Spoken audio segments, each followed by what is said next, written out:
Halo semuanya, perkenalkan nama saya Belari Oktavianistorus, NIM 051398245 dari Program Studi Sistem Informasi UPBJ Jakarta. Pada kesempatan kali ini, saya akan mempresentasikan tugas praktik pemrograman berbasis objek dengan studi kasus sistem manajemen restoran.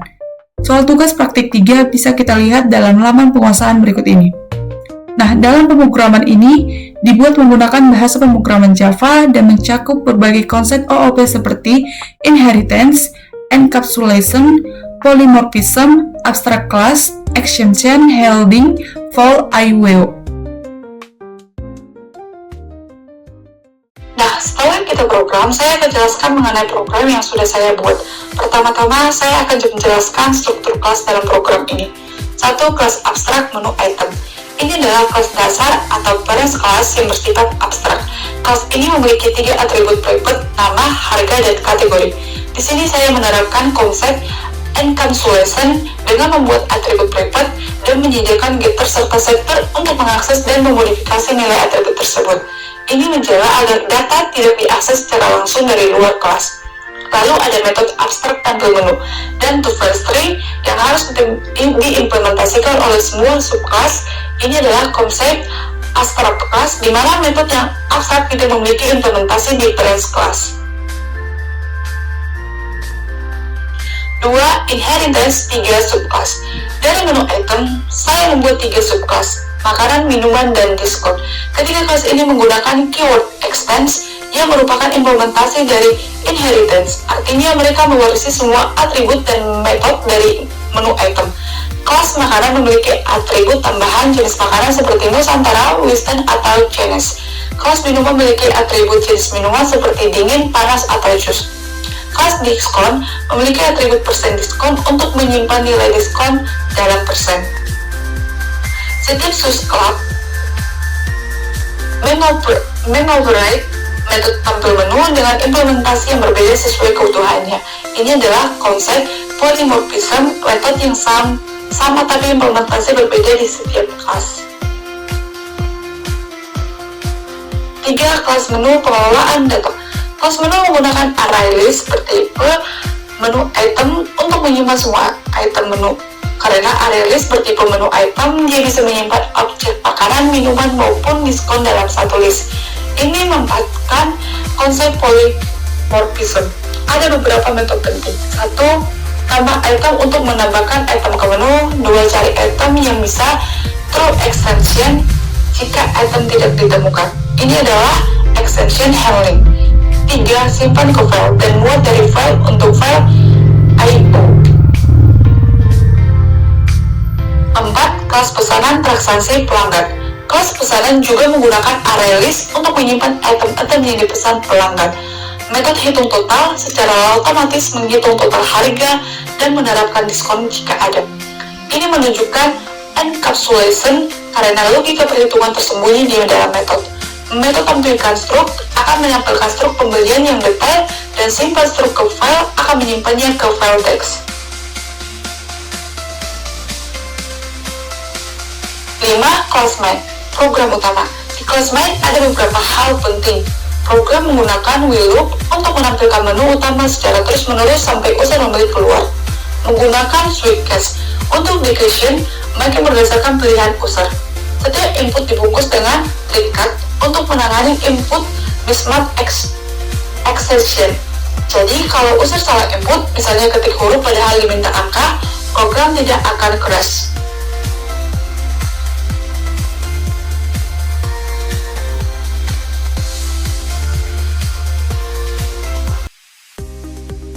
Baik, mari kita run. Nah, di sini akan muncul output atau keluaran program yang sudah kita jalankan dan akan menampilkan tampilan sebagai berikut. Program otomatis membuat menu default agar langsung bisa digunakan. Terlihat ada 12 item yang ditambahkan. Secara muncul menu utama dengan 7 pilihan. 1. Tambah item ke menu. 2.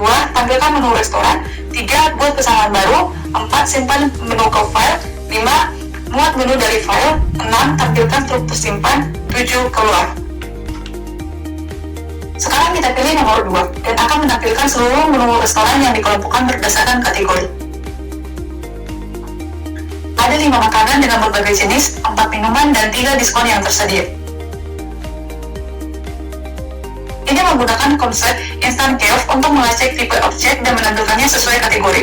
Terlihat juga implementasi polymorphism, di mana setiap objek memanggil metode tampil menu mereka masing-masing. Sekarang, kita coba fitur tambah item. Pilihan 1, saya pilih makanan. Lalu input rendang dengan harga Rp35.000, jenis Nusantara.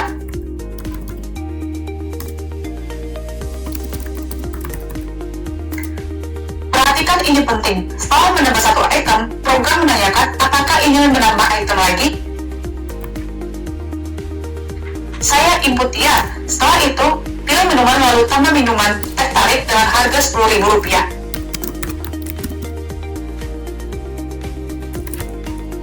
Kemudian,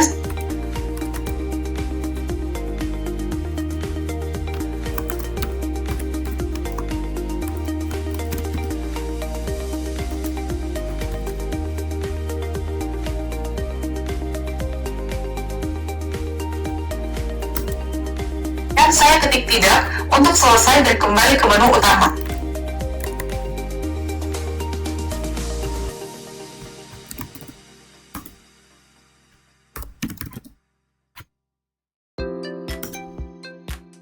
Nah, kita tampilkan menu lagi untuk memastikan item yang tadi ditambahkan sudah masuk. Dan benar, rendang dan teh tarik sudah muncul di daftar menu. Array list berhasil menyimpan objek baru. Sekarang fitur paling penting buat pesanan baru pilihan 3. Program meminta nama pelanggan, saya input nama saya sendiri, yaitu Galaria. Perhatikan alur pemesanan yang fleksibel. Di sini, pelanggan bisa terus-menerus menambahkan item. Saya tambahkan 1 nasi goreng dan 2 sate ayam.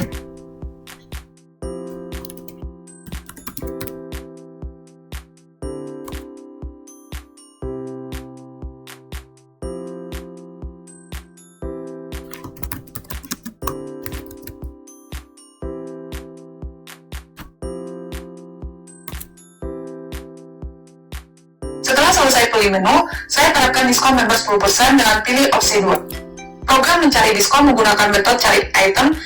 Jika tidak ditemukan, akan throw expansion.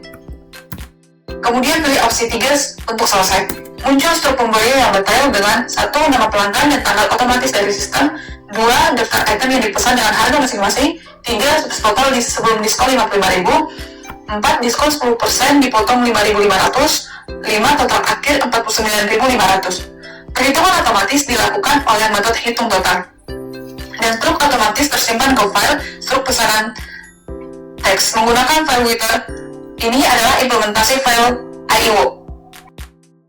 Baik, kita sudah melihat program berjalan dengan lengkap berdasarkan penugasan ketiga pada kesempatan ini.